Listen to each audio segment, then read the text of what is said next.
Hey, what's up, y'all? Marquez here, and I had a bit of extra time for something that I'm out here in LA for. So, while I was here, I decided to go stop by the Peterson Auto Museum. And what do you know? They have a Tesla exhibit here with a bunch of Tesla's vehicles set up, including the 2019 Cybertruck prototype. Essentially the one that was on stage when it was first revealed a couple years ago. So, this is my second look, a closer look at this thing. The first time was very much rushed and from afar and at night with a press event, so this is a nice refresher. So now, we've seen this before, and a lot of you might remember most of it, but seeing it up close, I was able to notice a couple smaller things too. So this panel at the back left, I think, is most likely covering up what would be a charging port, so I didn't see that before.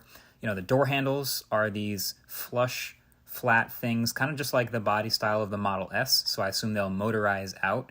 It's the one thing that breaks a lot on a Tesla Model S, but it's great for aero, so there's that. And here's a closer look at the wheels too, which makes the fact that these are just like aero cap covers much more obvious. They definitely fit the aesthetic though, because there are, as I remember, absolutely no curves to this truck whatsoever. Just hard lines and angles throughout the whole shape of this trapezoid on wheels, especially the corners. Like, this truck legit has some sharp corners at the front and back edges, which is fine, I guess. I mean, it shouldn't touch anything, but I noticed them nevertheless. This will probably be the easiest vehicle in the world to wrap, so shout out to the wrap shops.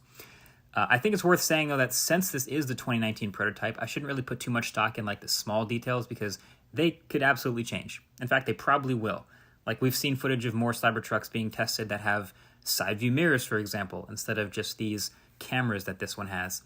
We've also seen them experiment with like a gigantic single windshield wiper for this huge angular piece of glass at the front. But what I really took away from this second look, from being able to get up close and stand right next to this thing, is just how absolutely massive this truck is. This thing is huge, okay? It's tall, it is wide. The back bed here is a good example just to get an idea. It's just expansive. Like, it looks like it's about a 6-foot bed, maybe even a little longer. It's got the lights in it. It's got the mounting points for tying things down. There's also some panel back here that kind of looks like it might cover some power outlets potentially. But, you know, with the high sides and the huge tailgate, like, this is a huge truck that you can fit a lot of stuff in. The tailgate also has this extension with like this kind of grip tape on it that goes down to the ground level for something like the Cyberquad to be able to just drive into the back of this thing. And no, the Cyberquad is not small. It's an ATV. It's tough to appreciate really just how massive the truck is without like some scale. I tried to get some shots with people next to it. I'm standing next to it, but yeah, the back of this thing you can already tell is huge.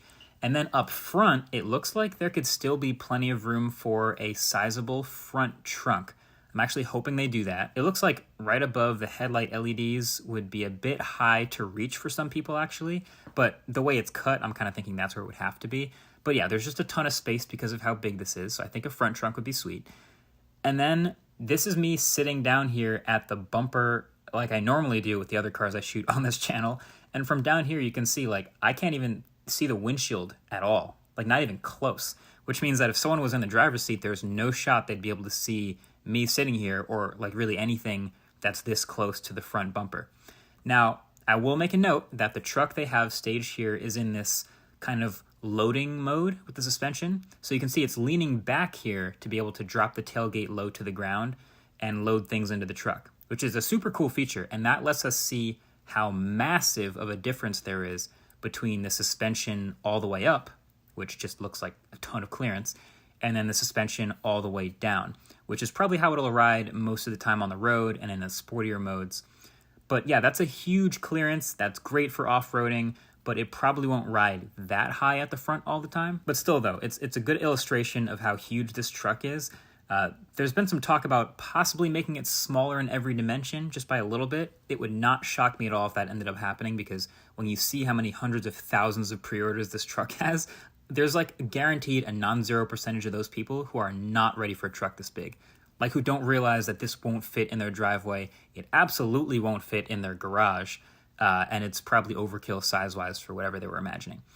But then, yeah, the last bit is, okay, they did reveal this a couple years ago, and it still hasn't shipped. So guess what? The landscape of electric trucks is actually meaningfully different now. Like, there's real competition on the road. So when they unveiled this, it was like the only electric truck. But now, There's F-150 Lightning on the road already. Rivian R1T is out there on the streets. Even the Hummer EV. And so that got me thinking, what's the advantage of the Cybertruck gonna be? Now, obviously, there's a lot of Tesla hype and people who want something unique, and this is definitely that. There's no mistaking this huge metal trapezoid dump truck on the road for anything else, and people are gonna be into that. But besides that, I think the advantage basically just has to be price and range, right? F-150 Lightning is pretty premium, but Rivian R1T is also $80,000 plus. The Hummer is well over $100,000, so if Tesla actually delivers what they promised, which is a huge if, considering what's happened in the car market since then, but if they actually deliver this thing at, let's say, $50,000, $60,000, and with the Tesla supercharging network and 350 miles of range, then that's something the competitors don't have yet. Because the competitors do have high-end acceleration and driving performance. The competitors do have amazing off-roading capability. They do have storage and truck features and front trunks and all that other stuff. But the Cybertruck has these looks and the power of the Tesla drivetrain. So that is something to think about. Anyway, this will be an interesting one to keep an eye on, along with all the other crazy stuff Tesla says they're doing, or, Elon says Tesla's doing, like this Optimus robot, which I also got a first look at in this museum, which looks absolutely unreal. I mean, it looks like just a robot you put in a museum that would never walk, but apparently this is the type of thing they want in people's houses. The Roadster also, maybe someday, maybe it'll exist, I don't know. There's also a Tesla semi-truck out here, which was cool. But anyway, make sure you get subscribed to this channel to see all this good stuff when it finally ships, because I will be taking a look at it for sure. Either way, thanks for watching. Catch you guys later. Peace.